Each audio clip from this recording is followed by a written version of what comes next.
नमस्कार। हम सभी पर महाराज जी का आशीर्वाद और बजरंगबली जी की कृपा सदैव बनी रहे।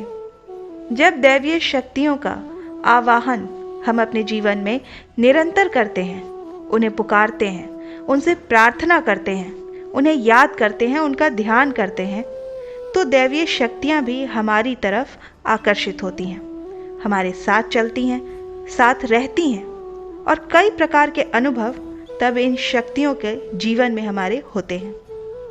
क्योंकि जिस प्रकार हम अपनी श्रद्धा, अपने भाव इन दैवीय शक्तियों तक पहुंचाने का प्रयास करते हैं, अपना प्रेम उन तक पहुंचाने का प्रयास करते हैं, उनसे संबंध जोड़ने का प्रयास करते हैं, उसी प्रकार ये दैवीय शक्तियां भी प्रसन्न होने पर विभिन्न प्रकार से हमें संकेत देती हैं। और फिर ऐसी घटनाएं जीवन में घटती हैं जो किसी चमत्कार से कम नहीं होती, जो अकल्पनीय होती हैं, जिनके बारे में हम सोच भी नहीं सकते हैं। ऐसी ऐसी चीज़ें जीवन में घटित हो जाती हैं। तो आज हम बात करेंगे ऐसी ही कुछ विशेष अनुभवों के बारे में जो ये बताते हैं कि कोई ना कोई दैवीय शक्ति, कोई ना कोई ईश्वरीय ऊर्जा हमारे साथ है, हमारे आसपास है। तो सबसे पहली घटना जो जीवन में अवश्य घटित होती है कि किसी न किसी गंभीर समस्या से आपको मुक्ति अवश्य मिलती है और एक से ज़्यादा समस्याओं से भी मुक्ति प्राप्त हो सकती है।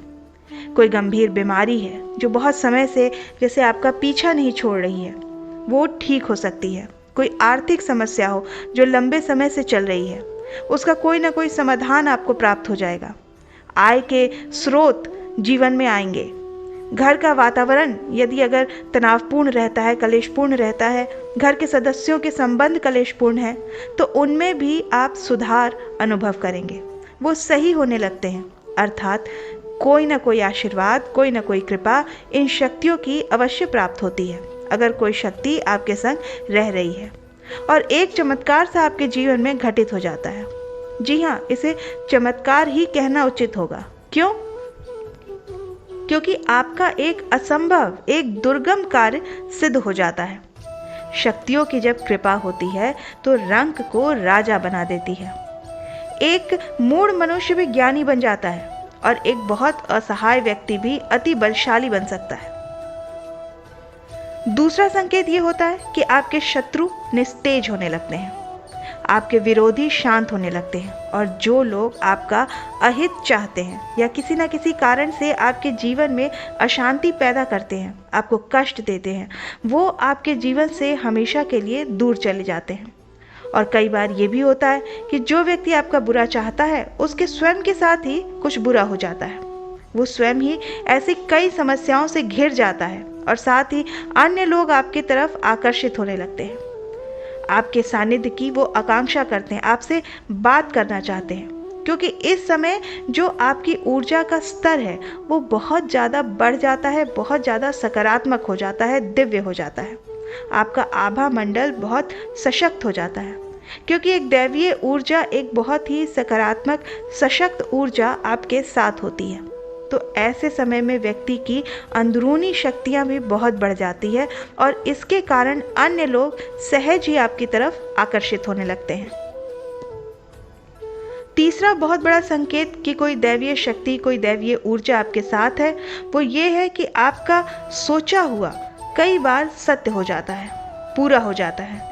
कभी मन में अगर कोई विचार उठता भी है तो आप देखेंगे कि कोई जैसे अगर तीव्र इच्छा है या अभिलाषा आपके मन में पैदा होती है तो वो आपके जीवन में सच होने लगती है। किसी चीज़ की भी प्राप्ति की अगर आकांक्षा आपके मन में होती है तो वो आपका सोचा हुआ, वो आपका कल्पना कुछ समय के बाद सच्चाई में परिवर्तित हो जाता है। अर्थात जिस चीज़ की कोई संभावना भी नहीं दिख रही होती है वो भी जीवन में घटित हो जाता है, वो भी आपको प्राप्त हो जाता है। अब ये ज़रूरी नहीं कि तुरंत ही हमारा सोचा हुआ पूरा हो जाए, कुछ समय बाद भी ये हो सकता है, लेकिन होता ज़रूर है।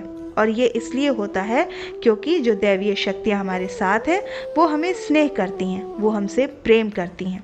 जिस प्रकार हम उन्हें स्नेह करते हैं वो ये हमें आश्वस्त कराना चाहती हैं कि वो हमारे साथ हैं कदम कदम पर, और इस प्रकार वो हमारी सहायता कर रही हैं। चौथा जो बहुत बड़ा संकेत किसी दैवीय शक्ति का अपने आसपास होने का है कि किसी के भी होने का अनुभव आपको हमेशा होगा अपने आसपास। जैसे कि विशेषकर जब आप अकेले होंगे तो आपको ऐसा लगेगा कि कोई आपके आसपास है, किसी के चलने की आहट सुनाई दे रही है।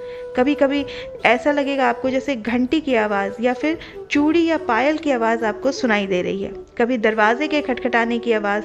और ये जो आवाज़ें होती हैं ये बहुत ही स्पष्ट आपको सुनाई देती हैं, इनमें संदेह की कोई गुंजाइश नहीं होती। और इन आवाज़ों के द्वारा, इन संकेतों के द्वारा शक्तियाँ अपने विद्यमान होने का एहसास भक्तों को कराती हैं। तो बहुत प्रकार से ये शक्तियाँ अपने पास होने का अनुभव करवाती हैं और प्रत्येक भक्त, प्रत्येक साधक के जीवन में ये अनुभव अलग अलग भी हो सकते हैं। इसी प्रकार ये शक्तियाँ स्वप्न में भी दर्शन देती हैं, ध्यान में भी दर्शन देती हैं और अपना अनुभव अपने भक्तों को कराती हैं और हमें ये विश्वास दिलाती हैं कि वो हमारे साथ हैं। पांचवा संकेत कि मन अनायास ही या अकारण ही प्रसन्न रहता है। नकारात्मक विचार, नकारात्मक भाव आपके अंदर टिक ही नहीं पाते हैं। आप हर सिचुएशन में आप बिल्कुल सकारात्मक रहते हैं। यदि कोई नकारात्मक भाव आते भी हैं तो बहुत ही जल्दी वो स्वयं ही समाप्त हो जाते हैं, क्योंकि जहाँ दिव्य शक्तियाँ वास करती हैं वहाँ पर नकारात्मक तत्व टिक ही नहीं सकते। कोई भी अनचाही ऊर्जा, बुरी शक्तियाँ, ये सब आपके साथ टिक ही नहीं पाती, वो आपको छोड़कर चली जाती हैं, क्योंकि उनकी शक्ति एक दिव्य सकारात्मक ऊर्जा की वजह से क्षीण होने लगती हैं और धीरे धीरे करके समाप्त हो जाती हैं। अगला संकेत कि आपका कार्य क्षेत्र का जो दायरा है वो बहुत ही विस्तृत हो जाता है जब कोई भी दैवीय शक्ति आपके साथ होती है, क्योंकि जब सकारात्मक ऊर्जा आपके साथ है तो स्वाभाविक रूप से आपका शारीरिक बल, आपका मानसिक बल, आपका भावनात्मक स्तर, मतलब कि आपका इमोशनल लेवल भी बहुत ज़्यादा मजबूत हो जाता है। अब पहले से कई गुना ज़्यादा कार्य क्षमता आपकी बढ़ जाती है और परिवार की जिम्मेदारियों का तो निर्वाह आप करते ही हैं, साथ ही साथ समाज के प्रति भी अपने दायित्व का आप निर्वाह करते हैं। कुछ ना कुछ आपको कार्य करने की प्रेरणा ये शक्तियाँ देती हैं और इसके लिए आपको उचित मार्गदर्शन भी प्रदान करती हैं। आपके अंदर ऐसे भाव स्वतः ही उत्पन्न होते हैं और आप कुछ ना कुछ समाज के हित के लिए कार्य ज़रूर करते हैं। किसी न किसी रूप में दूसरों की सहायता कर सकते हैं या दूसरे जीवों पर, जानवरों पर आप दया करते हैं, उनकी देखभाल कर सकते हैं, उनके लिए कुछ आप करना चाहते हैं। आपका दृष्टिकोण ही विस्तृत हो जाता है। सोचने का, कार्य करने का जो एक बल है वो बहुत ज़्यादा बढ़ जाता है और कार्यों में सफलता मिलने लगती है। अब परंतु ये जो कृपा प्राप्त होती है, इससे पहले कुछ परीक्षाएं भी आपकी अवश्य होती हैं और अगर इन परीक्षाओं में अविचलित रहते हुए आप इन परीक्षाओं को पार कर जाते हैं, आप सफल हो जाते हैं, तो फिर ये सारे अनुभव आपके जीवन में होते हैं। अब वैसे तो बहुत सारे अनुभव होते हैं, पर एक ही अंक में इन सभी अनुभवों को दे पाना, शामिल कर पाना संभव नहीं है। तो आज की वीडियो में इतना ही। आज की ये जानकारी आपको कैसी लगी, आप कमेंट करके हमें ज़रूर बताइएगा। मिलते हैं अगले वीडियो में, तब तक के लिए जय श्री राम, जय बाबा की।